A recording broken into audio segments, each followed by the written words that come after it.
नमस्कार, संवाद न्यूज में आप सभी का स्वागत है। मैं दिव्या आपके साथ। राजनीति की बिसात पर इस समय सबसे बड़ा दाव महिला आरक्षण को लेकर खेला जा रहा है और यही दाव 2029 की सियासत का गेम चेंजर भी बन सकता है।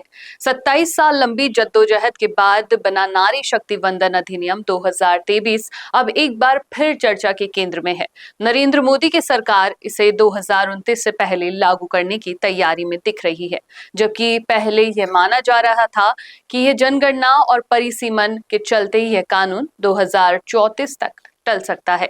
लेकिन अब 2011 की जनगणना के आधार पर इसे लागू करने की बात सामने आ रही है, जिससे साफ संकेत मिलते हैं कि यह सिर्फ सामाजिक बदलाव नहीं बल्कि एक बड़ा राजनीतिक मास्टर स्ट्रोक भी हो सकता है।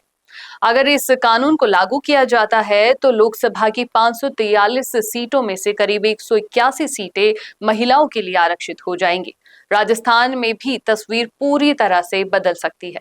अभी 200 सीटों वाली विधानसभा भविष्य में 250 तक जा सकती है, जिसमें लगभग 80 से ज्यादा सीटें महिलाओं के खाते में जाएगी। यानी पहली बार महिला वोटर सिर्फ वोट बैंक नहीं बल्कि पावर सेंटर बन सकती है। भाजपा पहले से इस दिशा में तेजी से काम कर रही है, महिला नेताओं का पूल तैयार कर रही है, जबकि कांग्रेस अभी भी इस मामले में पीछे नजर आती है। यही वजह है कि आने वाले चुनावों में महिला नेतृत्व ही मुख्यमंत्री की कुर्सी तक पहुंचने का सबसे बड़ा रास्ता बन सकता है।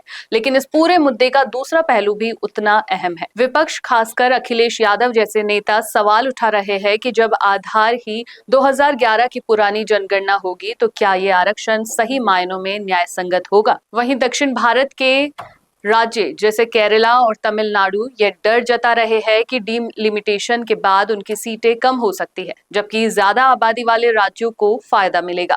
यानी जो राज्य जनसंख्या नियंत्रण में सफल रहे वे कहीं ना कहीं सजा झेल सकते हैं। सबसे बड़ा सवाल यह भी है कि क्या यह असली महिला सशक्तिकरण है या सिर्फ चुनावी रणनीति, क्योंकि जमीनी हकीकत यह है कि आज भी कई महिला नेता प्रॉक्सी पॉलिटिक्स का हिस्सा है, जहां असली ताकत परिवार के पुरुषों के हाथ में होती है।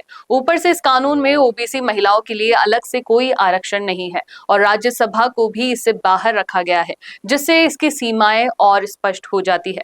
कुल मिलाकर ये कानून भारतीय राजनीति में एक ऐतिहासिक बदलाव ला सकता है, लेकिन इसकी टाइमिंग, संरचना और मंशा पर भी सवाल उठना भी स्वाभाविक है। अब नजर 2029 पर है। क्या ये कदम सच में महिलाओं को ताकत देगा या सिर्फ एक बड़ा चुनावी दाव साबित होगा? यही तय करेगा कि नारी शक्ति वंदन वास्तव में सशक्तिकरण है या सिर्फ सियासी रणनीति। ऐसे और वीडियोस देखने के लिए सब्सक्राइब करें संवाद न्यूज। दोस्तों, अगर आप भी रियल एस्टेट में काम करते हैं तो हम आपके लिए लेकर आए हैं गुड न्यूज। आजकल के डिजिटल जमाने के अंदर आपकी प्रॉपर्टी का अच्छा वीडियो कंटेंट होना बहुत जरूरी है। तो हम यानी मिशी मीडिया सॉल्यूशंस आपको प्रोवाइड करवाते हैं एक हाई क्वालिटी कंटेंट वीडियो, जिसके अंदर हम प्रॉपर्टी से जुड़े हुए आसपास की प्राइम लोकेशन और इसकी कनेक्टिविटी को अच्छे से दिखाते हैं। कस्टमर आपकी वीडियो को सिर्फ देखे ही नहीं, आपको कांटेक्ट भी करे, जिससे कि आपकी डील क्लोज होने की पॉसिबिलिटीज बढ़ जाती है। तो कांटेक्ट करो आज ही स्क्रीन पर दिए गए नंबर्स पर।